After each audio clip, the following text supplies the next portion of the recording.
Hi everybody, we've now got our very own gorgeous little Grabo Gingerbread Man. The cutest little thing, and I'm just going to show you today how to do a very simple air-filled display for him. I've already pre-inflated little gingerbread man, as you can see, not with helium, so fully air inflated balloon. My little valve will become the tying point for it. So I'm just going to attach a little 160 ribbon to his foot. So hopefully he doesn't mind being upside down. While I squeeze the air out of the top of a 160 latex balloon, right to the end, and then tie a knot in it so I have a nice long stretchy balloon ribbon.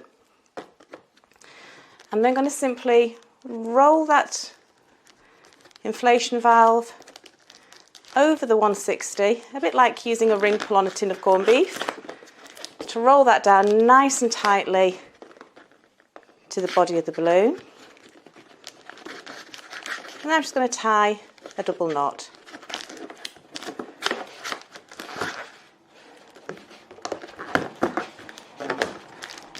So we end up with almost like a little C shape at the bottom, nice and secure.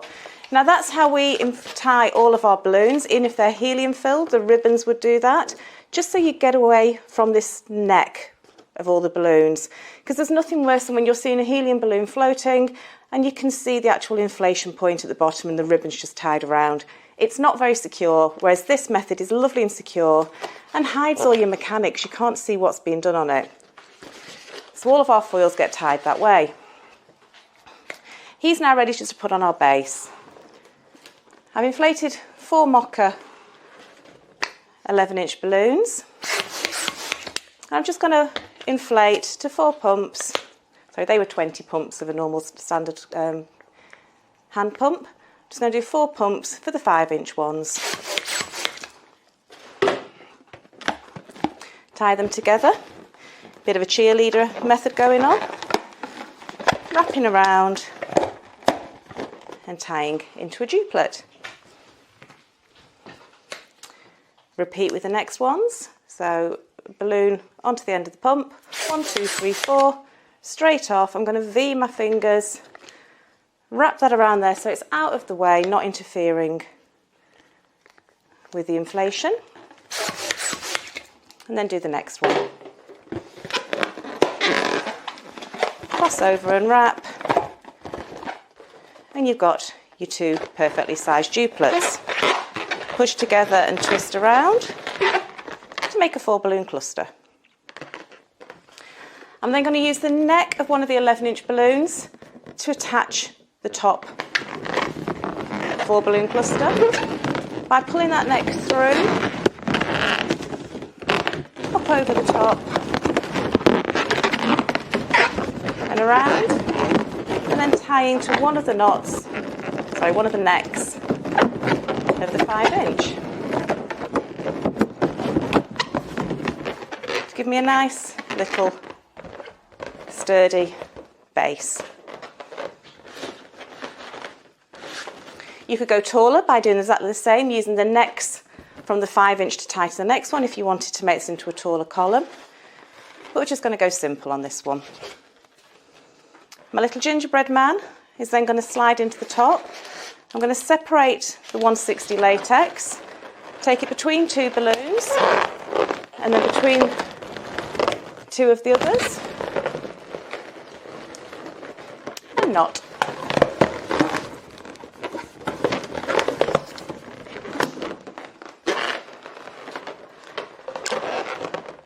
Like so. So he's doing a little bit of a jig. Off to one side, obviously, because of his little foot. But the joy of this is you can then move him to make him even more quirky. So he can be more balanced over the centre of the design. If doing that, what I'd recommend is you just take another little 5-inch, inflate it quite small, so he's going to sit in there just to keep the gingerbread man propped to one side.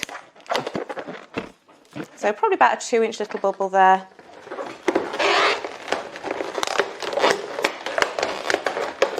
just wrapping into the design. And I noticed one of my balloons has just deflated slightly. The joy of live TV. If one of your balloons does have a fault in it, just re-inflate and tie a knot, leaving a big long end of your neck. So when you can pop your little one that's got a hole,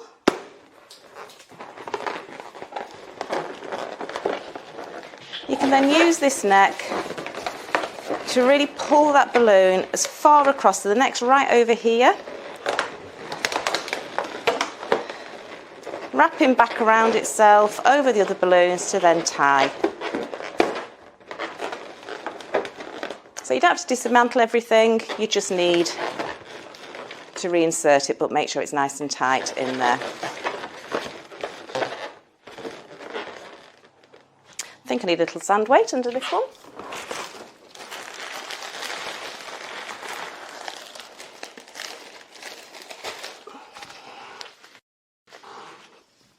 Sand weights are a very useful and eco-friendly option for weighting your balloons. Kiln-dried sand or paving sand that's nice and dry from a builder's merchant, just inside a latex. Lovely and biodegradable latex, lovely natural sand. I'm just going to use the neck of that to tie it into the base.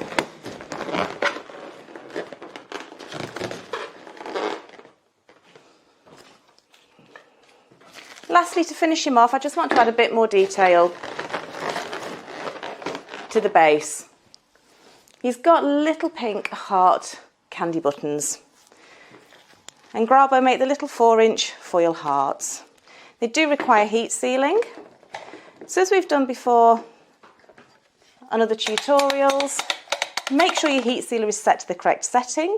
On this particular model, mine's just over 2. And work quickly.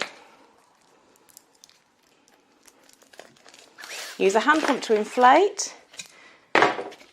Squeeze the air into the body of the balloon and flatten out that neck into the machine and press down so you've got a nice secure seal.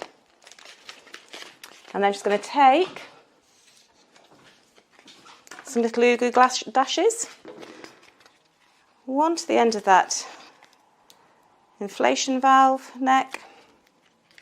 I shouldn't say valve, it's not a valved balloon. Stuck to the back of the balloon. And then I'm just going to attach him onto there. Again, just using glue dashes. 3 points are preferred, just to ensure that it's definitely going to stay where it's meant to stay. And you're not worried about any movement going on with it. The joy with glue is you can position the little dashes, make sure they're all in the right place before peeling. And then we can stick.